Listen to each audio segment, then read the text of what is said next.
We definitely need some WD-40 on those brakes. Hello, everybody, and welcome to another hard-hitting episode of Full Throttle here on Unprecedented TV, where we tackle issues hitting British drivers hardest. I'm Paul Naylor, Communications Director for the Alliance of British Drivers, and today we're exposing the truth about road safety, focusing on how flawed speed limits and enforcement ignore the real dangers like poor observation. And I'm here today with not one, but two Brians. You wait for two to come, well, for one to come along and you get two. Brian, over to you, sir. No, we're like buses, banana buses in UK, in bunches. I'm Brian Gregory. I'm Policy Director of the Alliance of British Drivers. Today we're joined by Brian Henderson, who, apart from having an MSc, is a road traffic collision expert with over 40 years of experience. Although retired 5 years ago, he'll share his insights and on speed myths and the overlooked risks to power two-wheelers, motorcycles and motor scooters. And a special thank you to our viewers for the amazing support for our recent episode with David Turver, Howard Cox and Catherine Porter on the net zero scam. So your engagement fuels what we're doing. Buckle up. This is Full Throttle.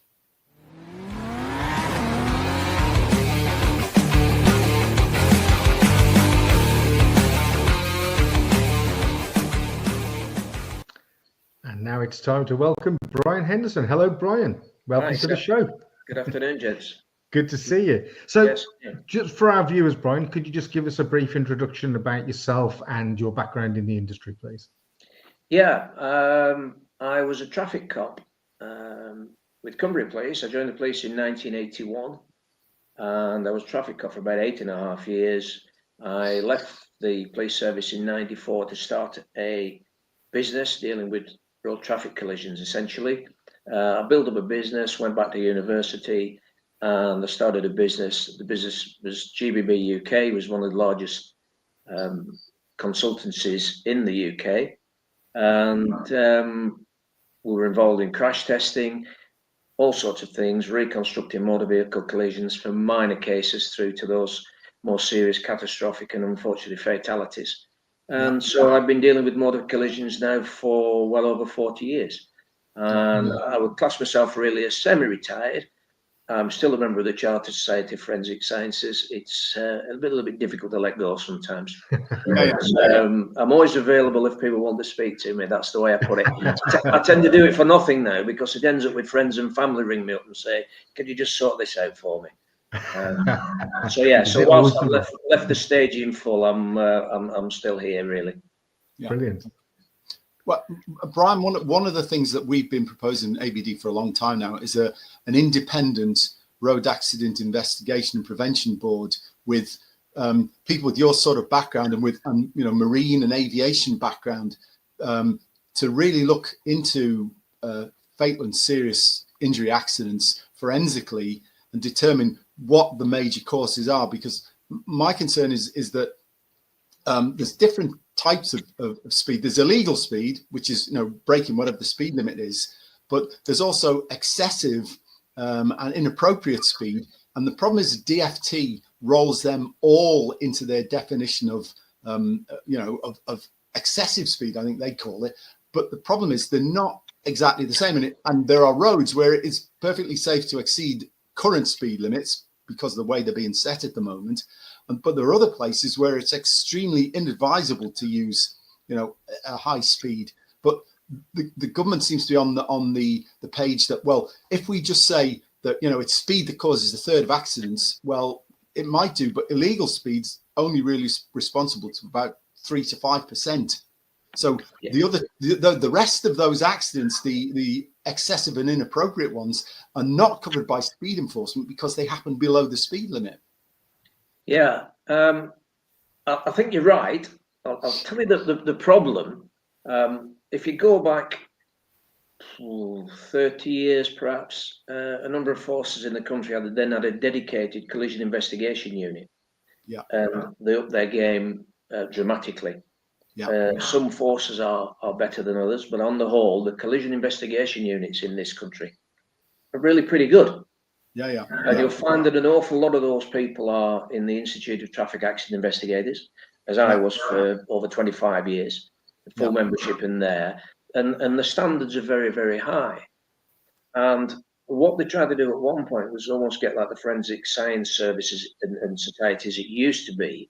Now the Society of Forensic Sciences perhaps oversee that. And I if there was a little bit more governance around that, that might be a fairly simple way to introduce what you want. If you want to start doing something completely different, you've got no chance now in this country. Absolutely no chance. There's no money for them to police simple things. So trying to get them to look at really serious matters is a pointless exercise. Yeah, well, that's the worry I've got, and the current drift is very much revenue directed because, as you say, there's no money. So that whatever chances there are to raise money from road users are used to the fullest extent. I think you're right. You say a lot of the frustrations I get, and this is where I contradict myself sometimes, because if we've enough time, I'm going to talk to you about speed, because speed is an issue. But I take about what you say. There are certain roads that I use quite frequently. I go up and see the kids and the grandkids up in Cumbria, and some of the roads through North Yorkshire are perfectly straight, wonderful roads that you think, well, if I'm doing 65, 70 on there, I don't have an issue. Yeah. What you find is every time on that road is there's a speed camera van. Yes. Now, the reason the speed camera van is there, now the problem is it is used by a lot of motorcyclists, so I accept that. And motorcyclists, and I speak myself, I was a motorcyclist for a long while. I'm a police class 1 car driver. I'm a police class 1 motorcyclist. I was part of the motorcycle escort team for the Royal Visits. I've done things with motorbikes that most people would never do. So I still consider myself as a motorcyclist. The problem is an awful lot of motorcyclists are reckless. Yes. That's why they buy these bikes that will do ridiculous speeds. And I'm trying to think of a more modern bike ride. I was going to say they all think they're Barry Sheen, but that's from a long, long time ago, clearly.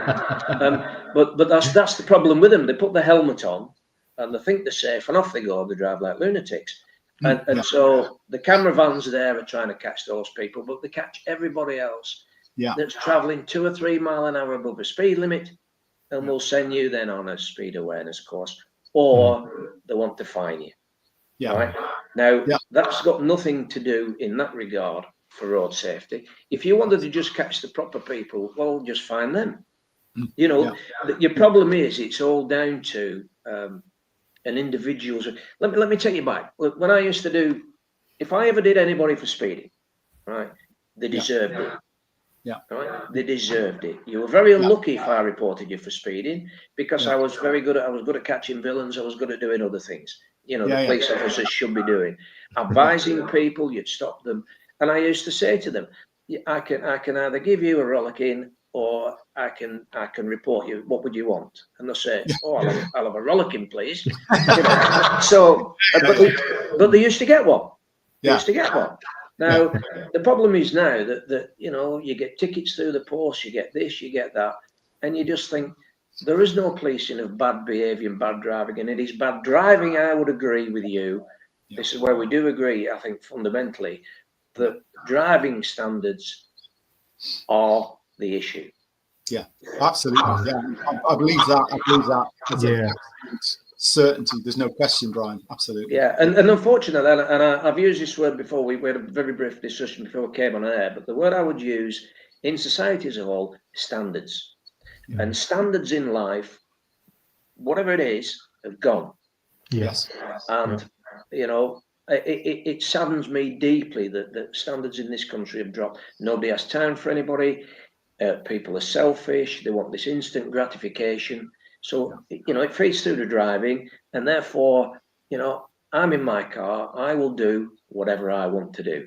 And that's the problem. And it comes with either parking, or it doesn't matter. You see people that one of my bugbears, you know, a very simple thing, but it's really quite dangerous. People park on the wrong side of the road. Yes. So they're cutting through the traffic. Park on the wrong side, on the yellow lines, do whatever they do. Problem is then when they come out, they're then facing oncoming traffic. But they cause mayhem for it. But we're not bothered. You know, I'm okay. It's up to me. I can do whatever I want. I mean, we've got some figures that, I mean, they date back almost 10 years now, but around 2.8% of crashes are actually tied to speeding. But it seems that poor observation is quite a major issue. How might we better address that over the speed focus?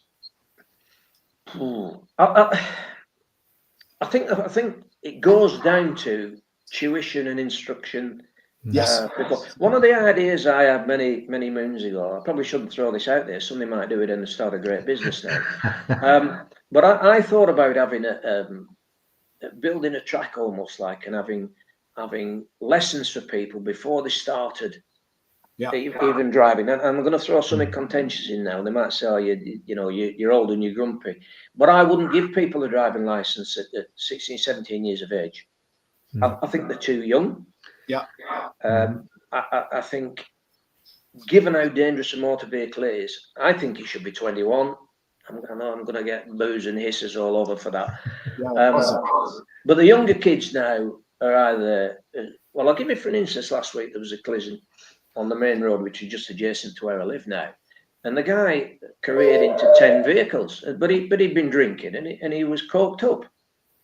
Yes. And I think you're in the minority if you don't take cocaine these days. Never tried it. Not interested. Thank you very much. None of that. Not for me. But what does happen with these things? You know yourself. When people do take these types of drugs, they think they can do super things. They suddenly become. They think they're great drivers, but no, actually, you're not. You're not. And the perception is grossly impaired. But they're drivers, as you say, the drivers, if they're superheroes, but all of their perceptual skills have been degraded by the drugs or alcohol. They have, and people's perception in it. You can see them when you watch people drive, and you can see that they're not aware. Yeah. You know, and my wife goes mad. She says I'm the worst passenger in the world. And I said, look at this guy. He's not even watching what he's doing, or he's on the phone, or is this. You just know that they're not paying attention, and that's your biggest problem. And I do think if you've got to take it back to the time when people start having driving lessons properly, and if there was a proper driving centre that you had to go to, and I'd almost make it a GCSE subject or something like that. It's got to start earlier. It's got to start earlier. It's tried something similar in Sweden, where they actually have off-road centres where they take people who are coming up towards qualifying for their driving licence, and they do off-road training before they actually get into a motor vehicle on the road. And it had quite a big effect on casualties in Sweden. I think it would. And I'd have a skid pan on it, because obviously everybody would love that. Well, let's have a go at the skid pan. But actually, it teaches you how to control the vehicle properly. I would also introduce it for the elder drivers, see people say that haven't driven for some time, or as you're getting a little bit older, just you know. And I still think it's relevant. I thought of that donkeys years ago. I probably should have done that, but anyway, here we are. No, I think that's a good idea. I mean, it goes back to really what you were saying about people's standards as well. Have you found in your line of work as well that over the years, would you say that 17 and 18-year-olds these days are perhaps less mature than they were in the 80s and the 90s? Well, I'm going to say yes. Yeah. They're certainly less mature than they were in the 70s. Let's put it that way. I just think there's a recklessness about people. That and I don't. They find it normal, don't they now? And you know, the people our age. I might be the oldest. I don't know.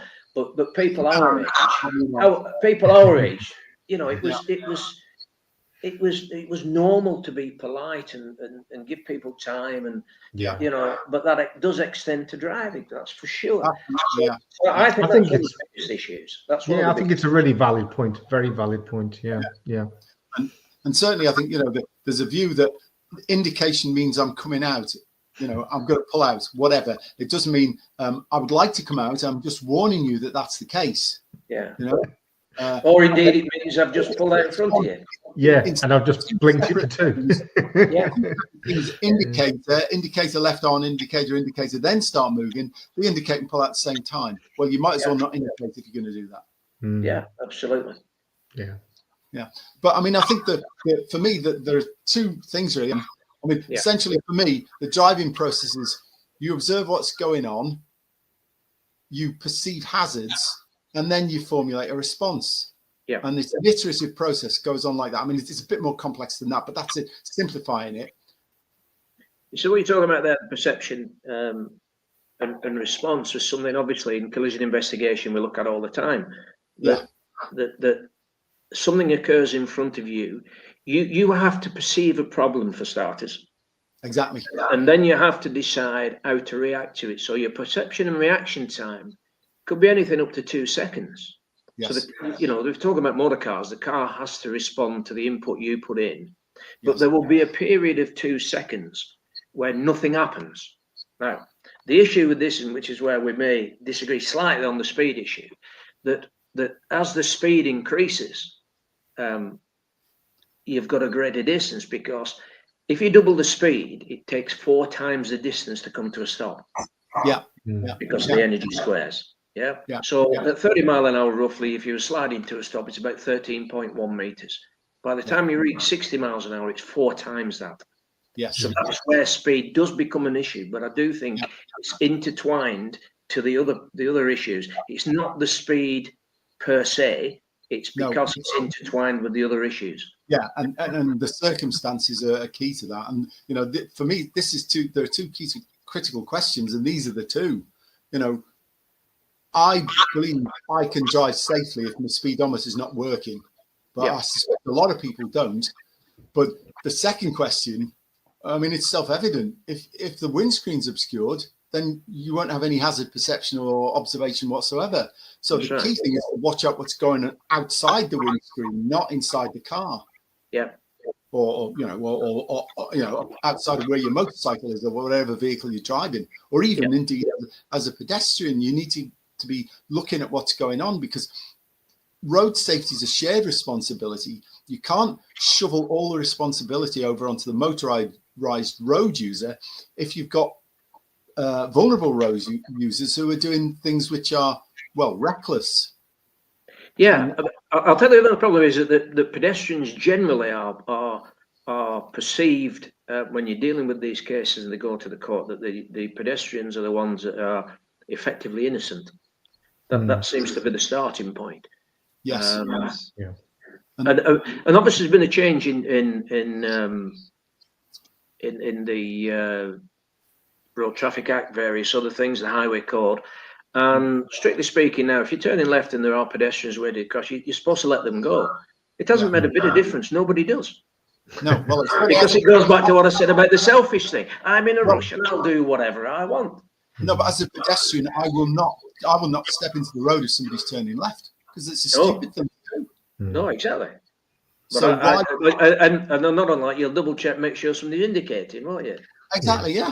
And of course, the other thing, even if they're indicating, I will wait until they're showing sign of, as a driver, of actually making that move before pulling out at a junction, because otherwise.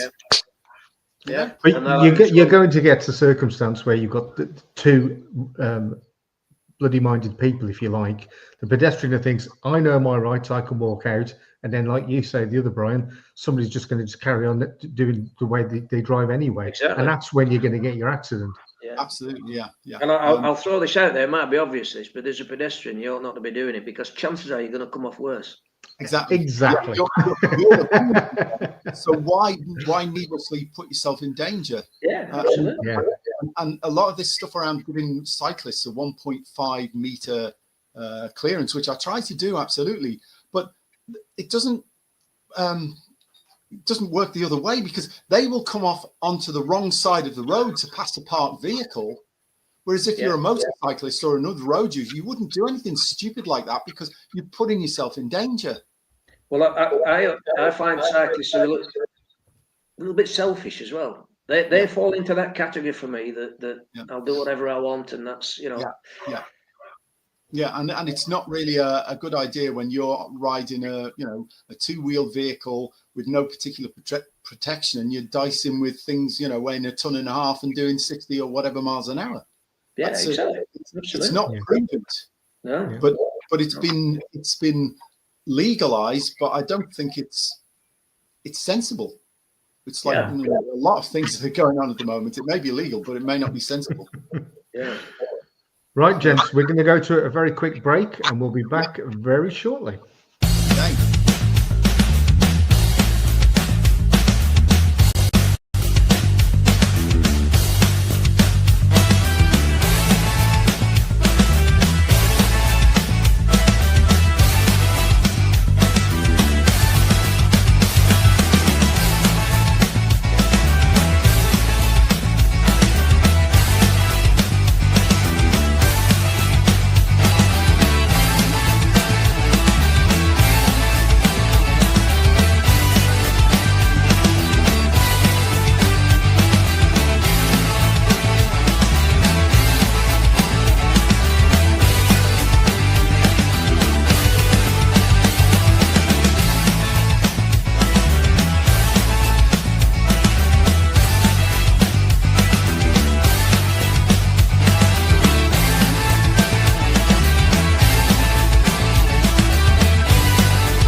So Brian Gregory, let's make it clear.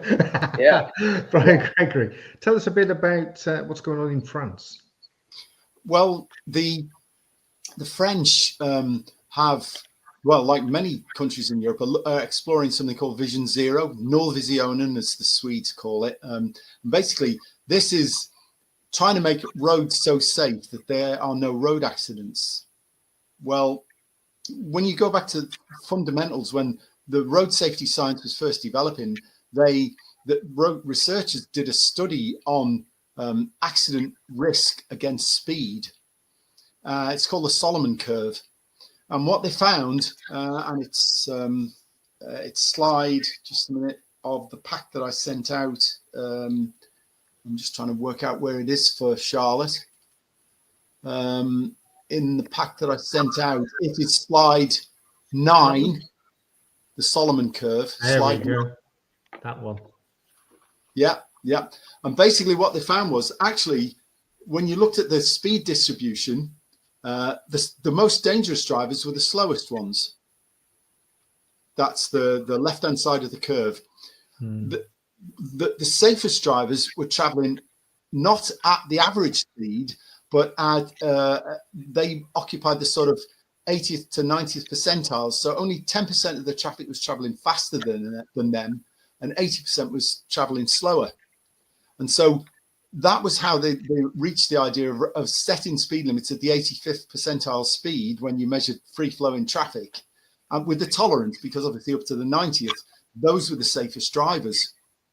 Well, what's been happening in recent years is that many countries, including the UK, are setting speed limits as low as the 50th percentile, which criminalizes 50% of speed distribution, including the safest drivers.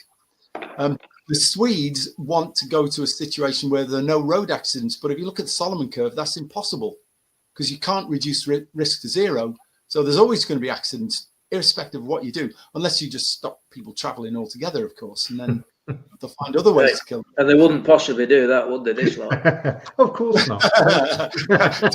Don't tempt Providence, Brian. Don't tempt Providence. But so what the French did, following the Swedish Nollvisionen principle, was to cut the rural speed limit on route national roads, single carriageway rural roads, to 80 kph from 90 kph. They did that, had virtually no effect whatsoever on casualty rates. They stayed much the same, but basically that reduced economic activity by about 4.4 billion euros per annum.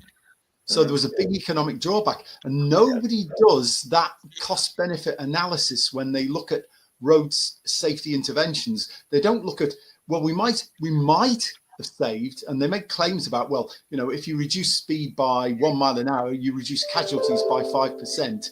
Well, it doesn't actually work in practice, but what you do is you suppress economic activity, and there's huge economic costs, because theoretically you might have saved a few casualties, but you've slowed a load of other people down and basically depressed the whole economy. Yeah, and I get that. You see, I'd separate you, mate. I think built-up areas should be looked at differently to open roads or whatever. And I say it because actually this is the way I was taught to drive as an advanced driver, that your speed limits 30s, 40s, 50s you had to stick to religiously. Yeah. If you didn't, the instructor would belt you with a stick on the knuckles. Right? Yeah. But when you reach the national speed limit out, you had to what they describe as make progress. Exactly. So you have to drive obviously as an advanced driver, because obviously you know we could be attending anything. Absolutely. Yeah. But you had to make progress and drive as fast as you could in a safe manner. Yeah. Now, clearly, I'm not advocating that anybody else, if they're not trained, should be driving as fast as they could. You know, in a safe manner, because obviously it's about training and everything else. But my point is, I think that there should be far more tolerance on motorways or on clear roads without particular hazards and things like that. But this is where, you know, which is one of my bugbears, is where you find the traffic camera vans.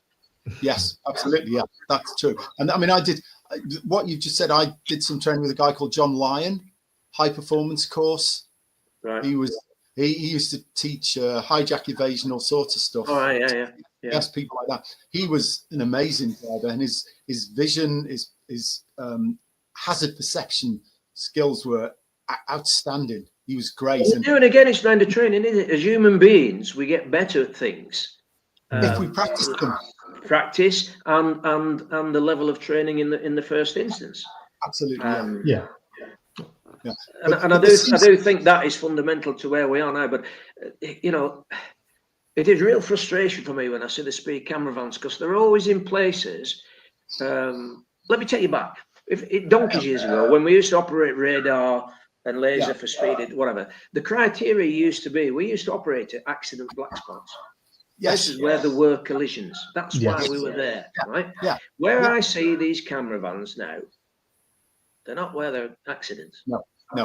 They're not. It's to generate. It is to generate money. There's no doubt about that. Absolutely, yeah. And there's a large major road, which is the A19, travels southwards, joins up with the A1 through the A168 in North Yorkshire, and it's just a speed camera alley now, and they're finding more and more creative ways. I mean, one of my colleagues, an ABD member, was actually caught by one of these cameras on the A19, and they'd driven the vehicle so far into a hedgerow that it was virtually invisible. Yeah. You know? Well, let me tell you, Harrogate. We went to Harrogate Christmas before last, and I got stuck behind a camper van on the A59 for mile after mile after mile after mile. Right? Yeah. It comes to a point near Grassington where you come to the roundabout. As you come around the roundabout, there are then two lanes that travel up the hill. Yes. So I thought, right, I'm going to get past this guy now. Yeah. Guess what? As soon as you start to come past there, the van, 90% of the van is hidden by the bushes. And let me tell you, that's not what you're supposed to do. Well, no, that's but it contravenes what is now IPCC guidelines, what used to be the ACPO guidelines. ACPO guidelines, yeah. Still have a copy here, yeah. Be visible and read. But I mean, even that now, the camera vans in North Yorkshire are dark blue colour. They're quite nondescript. Absolutely. Road Safety Camera Partnership, yeah. Okay. Yeah, but I'm afraid. Thankfully, that particular day, the guy was picking his nose or having a cup of tea, and I didn't get done. But he actually spoiled my Christmas. It spoiled my Christmas because I thought you might have been doing both. I've driven all these years. I've not had points. I thought, bloody hell, it's really. You were waiting for the letter, weren't you? I'd actually formulated my letter and response before any. I've tortured myself for 2 weeks. Anyway, that was that. So Brian H, do you think then that with all your expertise, do you think that road designs or speed cameras offer the best safety boost? I don't think so at all. No. I'd rather see. I don't mind the cameras. Like on the main road, saying in the 30 limit or whatever. But what they do here in Lancashire is, I'll give you another little tale. You like my little tale? Right? But the first one is that they set the camera vans up so they catch people going to work, say at 10 to 9 in the morning. Yeah. Right. Whereas the main culprits are at tea time, and when the idiots are when they finish work, if they go to work, are flying up and down. That's where they should be and make a difference, right? Yeah. Now the camera van around here, and I've talked about the main road opposite. There's a friend of mine who's crossroad. He was a traffic cop for a long while as well. Looked out the window, and the camera van was the wrong side of the keep left bollards. Wrong side of the road, reversed in contravention of the keep left bollards. Yeah. Now I'm sorry, but that's 3 points out. So he wrote to them and said, "Do you know this is?" "Oh, well, we'll have a word with him." "Oh, you'll have a word with him, will you?" Well, why don't you on that day write to all the people that have been done by him who's parked illegally and in contravention of the? Why don't you just say to them, "This time, slow down a bit. We're going to let you off. Thanks very much." Exactly. But no, what they will try and do is defend the position. And I go back to this word again, and I did say I'd bring it back up. Standards. Yes. Yeah. But I mean, I think this has been going on a long time, because many years ago now, I was at a meeting, and it was one of these sort of environmental safety conferences things. And Andrew Howard of the AA, he was talking, and I said, "Howard, if we want to improve road safety, the first things we should be doing is training road users better." Exactly. And so it's not worth trying to train road users; they're untrainable. Well, actually, the Class 1 police driver can be trained to be safe and expeditious. Yes. Then, if you trained all road users to maybe not that standard, but more towards it, you would get better road safety, and the payoff of the driving would be more pleasurable for those who practice. See, but isn't that a ridiculous comment? Because otherwise, you'd never train police drivers in the first instance, would you? Yeah, that's what I said to him. But his attitude of drivers are actually untrainable. And I think that's why I do. I would bring it in at secondary school me as a GCSE for everybody, compulsory, compulsory. Yes, but I do actually think the kids would enjoy it. Of course they will. Yeah. Can you imagine if you were at school and somebody said, "I tell you, we're going to go down the skid pan or whatever today," and wow, fantastic. Well, I mean, what better skill can you have in life than to have a driving license? Absolutely. Yeah. And people seem to forget that. But I think going back to what you've been saying, Brian Henderson, is that one of the biggest things here is that people get their licenses and they think that's it. I can do. Yes. I can drive now. Lifelong learning is a very important thing. Very much. So to have either advanced lessons or however you want to term it, whether it's a slightly different mechanism that's put in place, I think they need to learn again from time to time. Well, they do, and I'll tell you the other problem is with people. They get in the motor vehicles, and they're all very comfortable. The heating's on, the music's on, and they think they're in the lounge or something at home. There's no danger to me in this car. Really? Goodness me. If you'd seen some of the things I've seen, then you would realise that that's not the situation at all. Well, that's the modern car, isn't it? The modern car is so good. The question was to put a spike in the steering wheel, boss, wasn't it? Yeah, absolutely. But and motor vehicles have advanced, haven't they? But we haven't, have we? I'm not. It's taken a million years to create a world full of half-wits. So I think it's worse than that, because you've got all these systems, and many of them now are touchscreen based. Yes, which diabolical. Take your eyes off the road to do it. Stuff which is crazy.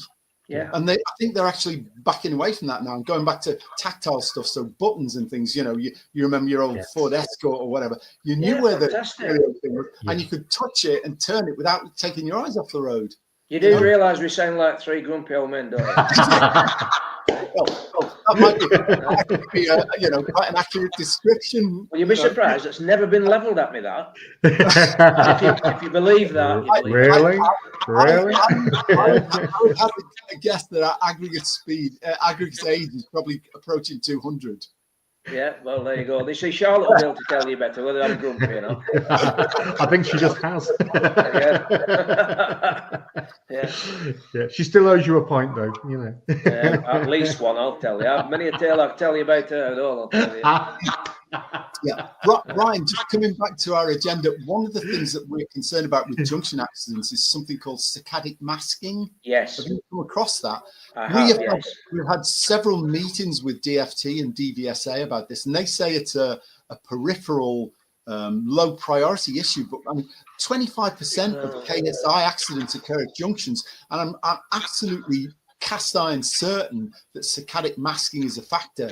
I don't understand why they won't address it. I mean, we actually produced a video on it to explain what it is. Yeah. Maybe Charlotte, can we run that video now? And then, have we got a break scheduled? Yeah, so it goes through me, this. Yeah.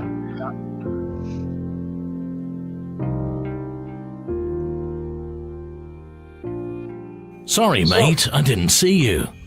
Those words are often heard after a driver has pulled out in front of another road user. In most cases, the driver will have looked, but was fooled into thinking the road was clear because of the way our eyes and brain see things when we turn our heads. As we move our heads from side to side, our eyes send snapshots to our brain at intervals, in much the same way as a video camera records frames. Our brain then merges the snapshots, called fixations, into what we think is a continuous sweep. But that is an illusion. Between the fixations, there are blind spots, called saccades. If another road user happens to fall within one of these blind spots, they will not be seen. This is known as saccadic masking. The faster we move our heads, the shorter the fixations and the longer the saccades will be. So the risk of not seeing another road user increases, especially if they're a cyclist, motorcyclist or pedestrian. To overcome this, drivers need to adopt a different approach when checking if the road is clear. Instead of continuous head movement, a driver should pause for a fraction of a second to focus on at least 3 points when looking to the left and right to check close, middle and long distance. With practice, this can be achieved quickly and will overcome the normal limitations of the eyes and brain. It's also advisable to look to the left and right at least twice. If everyone put this simple advice into practice, up to a quarter of all road accidents could be avoided. This would be a major boost for road safety.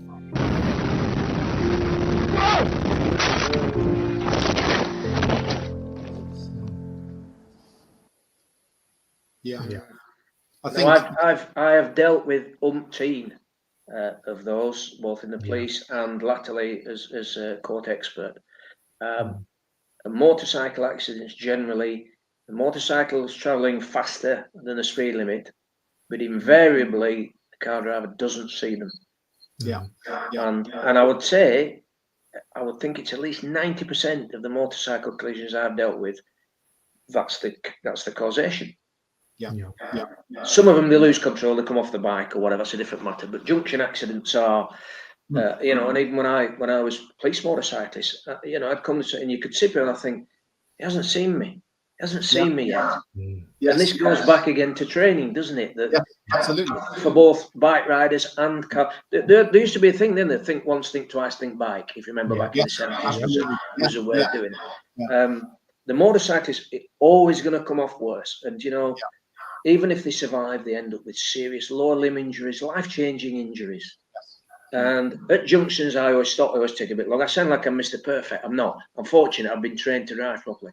And if my wife's in with me, I'll say to her, well, I'm edging out to look to the right. You keep looking to the left for me. And all she says to me, very simple, is clear left. Yes. We don't say anything else. Clear left, clear left, clear left. And then when I'm ready, I have another look as well to make sure that it is clear left. And that's how we do it. Yes. I don't want to be the one that pulls out in front of a bike. I'm telling you. No, absolutely not. No, I totally agree. And I think just what we should credit the late Peter Roberts, who was an ABD member and was the guy who did the 1.8 million road user pricing petition that the government backed off from it the first time around. They're looking at it again now, but it was Peter who helped put that together, and it's an excellent road safety video. And I think DFT should adopt and use it. But the thing is with the road user, we're a very easy target for taxation. Talking about bringing one in now, if your vehicle's over 1,600 kilos, they're going to charge you per kilo over that weight. So that's all the electric vehicles then? well, absolutely. All electric vehicles. I'm not being funny. If you went back to Gordon Brown, everybody should have been in a diesel. So everybody jumps to a diesel, and then you get spanked for having a diesel. Yeah. It's the same principle, isn't it? It is. It The is. motorist is easy target. Yeah. Easy Yeah. target. And then the motorist gets blamed for a policy government put in place to drive its own agenda, and then the agenda changes, and the motorist gets caned for it. Yeah, really. absolutely. Yeah. Absolutely. Yeah. Good. You see, you've got me going. There I am in central retirement, nice and peaceful, enjoying myself, and now you get me fired up. Can we send over some blood pressure tablets to Brian H, please? I'll tell you what, thancefully, I don't have high blood pressure, but Mrs. Henderson does, and she's got to live with me now this evening. So there you go. Oh, well, I'll put this one to you then. So safety improved more pre-1991 than with today's enforcement. So could vehicle tech be outpacing speed rules in keeping roads safe? So that goes back, I suppose, a bit to what we were saying before, where cars are so comfy these days, and with all the gadgets in there, that we get complacent, don't we, when we're changing radio channels or altering the heat and the ambience of the cockpit. So do you think that's a major problem these days? I do. I think of late some of the ADAS systems that have come in, the driver assistance systems, will help. But I think the other problem with that is what you're doing then is saying to the driver, well, actually, you don't have to worry too much about this because the car will do it for you. Yeah, complacency. And it sends the wrong message, doesn't it? It does. Let's think about seatbelts and airbags just for the moment. And I put ADAS in the same thing. The airbag is a supplementary restraint system. Yes. And the airbags come in, you started to get people then who didn't wear seatbelts. Right? Yeah. I've got two fatals where the airbag's gone off, kill somebody. Right? Yeah. Supplement, there's a clue in that it's supplementary. But the problem is you tell people seatbelt that the airbags are so good, oh, we'll forget about the seatbelt now. Yeah. So now all these driver systems are that good. The driver thinks, oh, well, actually, maybe I don't have to pay as much attention. This is one of our big concerns about ISA, so-called intelligent speed adaptation. You know, where it reads the road signs and the speed limits and adjusts the speed without input from the driver. It leads to complacency. Oh well, the technology will sort it out. Well, actually, no, it won't. Yeah, and that's what they're going to, driverless cars and all that. Well, I wouldn't want one anyway, a driverless car. Absolutely. No, thank you. I don't say they want. And once of a day, I don't know. I see the sound again. I sound like this old grumpy old man again. Once of a day, driving your car was enjoyable, wasn't it? You wanted to go places. Yeah. I don't know, because the country's full up. Yeah, there was such a thing as a Sunday driver. You'd go out for a drive. Nobody does that now. Enjoy it. No, I don't enjoy it anymore. No, it's sad, really. Being made to be less enjoyable to discourage people from doing. I'll tell you what I do enjoy. I enjoy it when we go through Europe and drive through France and things like that. Yeah, that's when it does become enjoyable. Yeah. You know, they seem to have a different. They still like giving you speeding tickets if they can. I once got flashed down near Monaco, but I managed to get out of the country before they come after me. Yeah, I suppose if you want the still, there's stretches of German autobahn with no speed limit. No, that would worry me. I wouldn't really want to be on there because all the idiots will be attracted to it, won't they? They're a bit like moths to the light. Well, yeah, I mean their accident rate is slightly higher than ours. It's not massively, but it is higher. And I mean, I have driven on German autobahns, but what discouraged me was at the time I had a four-wheel drive Golf. It was quite a quick car, and I thought I'll give this thing its head. And I was, I don't know, doing 125 something miles an hour. I looked at the fuel thing, and it said I was doing 7 miles per gallon. So at 85 miles an hour, it was doing 28 per gallon. I thought I can live with that. You see, when we talk about speed limits in the UK, it's 70 mile an hour. It was only supposed to be a temporary speed limit. This wasn't it when the fuel price was on way back. By a minister who didn't hold a driving license, Barbara Castle, wasn't it? Yeah, exactly. And when she was fairly local to it, I think she was the MP for Blackburn. For donkey's years, Now I would have no objection if the speed limit was 80, but the thing is, you've got to what tolerance are you going to give? I go back to the time when I used to do it.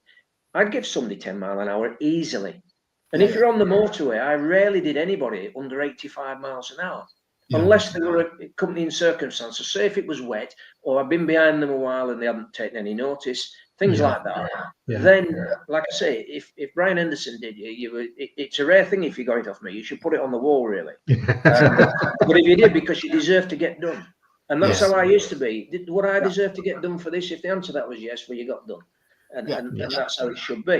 That was the regime that I when I was first learning to drive and driving, that that was how I perceived it to be as well. You would get done, or you would get a bollocking if you'd done something stupid. Absolutely. Yeah. Whereas now they're obsessed with 2 or 3 miles an hour over. It's almost like there's targets with them. They're almost like automatons, these people. They sit behind this laser gun and all they're bothered is about getting numbers in. Yeah. And it doesn't. You don't see any. Do you see any traffic cops anymore stopping people, advising them? You don't see any of that. Advising the bad driving. That was better policing than. Of course it was. You come down here, they see the camera, they slow down for a bit, and then they fire off again. Yeah. Doesn't work. Doesn't work. It's productivity. Yeah, absolutely. Yeah. I think we've just answered the next question that I was going to ask, actually. So we've already covered it, really. That we need a more intelligence-led speed enforcement regime, and more concentration on road user training, and less on sort of rigidity, and clamping down on outright stupid and dangerous behaviour. Yeah, target the areas as well. It's what we used to do donkeys years ago. If there are areas where you thought there was a number of collisions of people complaining of dangerous driving and things like that, well, you blitz that area and you do something then that becomes a permanent solution to it. Yeah. Instead of picking on the areas and the people that you should not be doing. Yeah. Well, it's a low hanging fruit thing, really. That's exactly what it is. Yeah, that's exactly what it is. Yeah.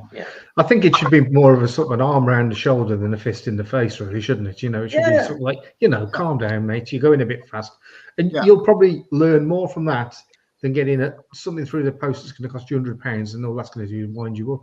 Well, because I think again that's part of the education, isn't it? Well, it's part of the education. Yeah. The Speedway, I've never been on it, but people have been on it. They said they do it on a Zoom call now. They're all bored. They don't really, if you're going to do it properly, like I said, if there was a proper urban driving centres, I think I described, what I suggested doing. But if you're going to have a proper education thing, do it like that. Make it meaningful. Make it think, well, actually, it is a couple of hours out of my day, but guess what? I did this. They showed me how to handle the car, blah, blah, blah, blah, blah.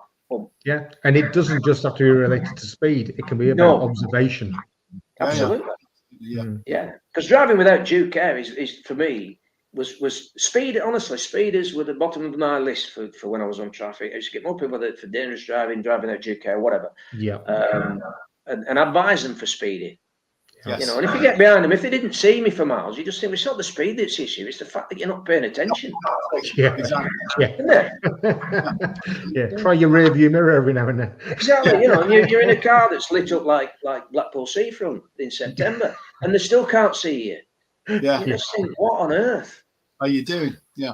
Where is your mind? Yeah. Yeah. I once stopped a guy who told me, he said, I'll have you know, he said, I used to drive tanks in the Second World War. And I said, yes, I can tell.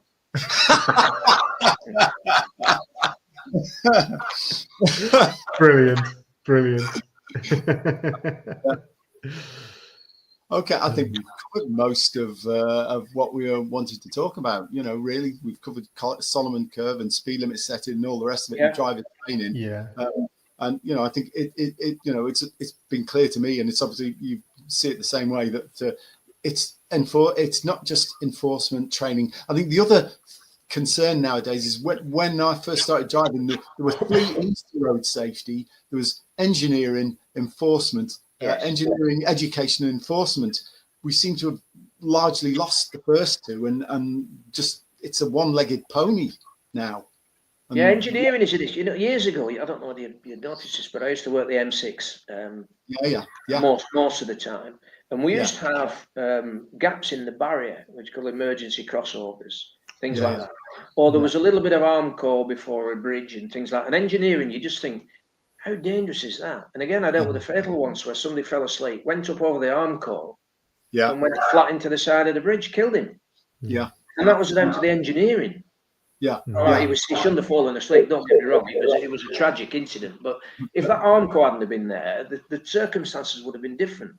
So if we can sort out the engineering, education, I think is to me is the number one priority for this. Absolutely. And there is a place definitely for engineering. I mean, near me, there's one of these awful transitional bends, which is a throwback from railway engineering. So the bend tightens as you go round it. Yes. Now that apparently is great for weight transfer for railways, but unfortunately you don't have a flange on the wheels of cars, so that weight transfer thing doesn't work. And there's one on the M55 where you come off from Blackpool onto the M6 where it tightens up on itself. Yeah, and I think there's a great bit of road down in Kirby Stephen on the A685. It used to be a railway track. Yeah, long straight road, absolutely fantastic. Yeah, beautiful. Yeah, no junctions off it for some considerable distance. Fabulous bit of road. Yeah. Guess where the speed line will be? Yeah, exactly. Yeah. So, Brian H., before we go, I was just thinking, with all your experience of going to these RTAs and different incidents, would you say there's a lot of those have been put down to the increasing amount of potholes that we get on the roads these days? Oh, hellfire! They see it. Look, you say, "I'm just bringing my cell down," and you start again. I'll take that as a yes. There's some words I can't use on here. The country's a mess, isn't it? It's a mess. My goodness, the road. Once over there, your road tax, donkeys years when it was first brought out, was supposed to go for the upkeep of the roads and everything else. Exactly. It'll be diverted to anything, won't it? Yeah. So the roads, I don't know what it's where you guys are, but in Lancashire, they're absolutely horrendous. Shocking around here. Yeah. But you can go somewhere like Tenerife, and I noticed when we get picked up at the airport in Tenerife, the roads are beautiful. Yeah. Yes. Yeah. Why is that? Why is that? Like silk, aren't they? Yeah. It's a question we should be asking because road users are paying over £1 billion a week to the Exchequer, and it's not getting back into road maintenance and road engineering. No. Well, all they do is they'll come up with a little pothole. They come with a little pot of tarmac, and I could do that. Yeah. Give me a part-time job, I could do that. That's not the answer, is it? It's a mess. It's an absolute mess. And if we've had to pay for new, which we have done, we've had to pay for new tyres and wheels as a consequence. Yeah. It's not funny. It's just another way to try and take drivers off the road by not improving the road surface. And it's almost like they're doing it by neglect on purpose. Yes. Oh, absolutely. I don't know. I don't get it. But well, everything to get us there, I was very cheerful till I bumped into you. There you go. At the risk of winding you up anymore, sir. Hey, listen, it's easy. You can tell all these things just sit below the surface, can't you? Just a very thin veneer. Yeah, it doesn't take much for it to come out.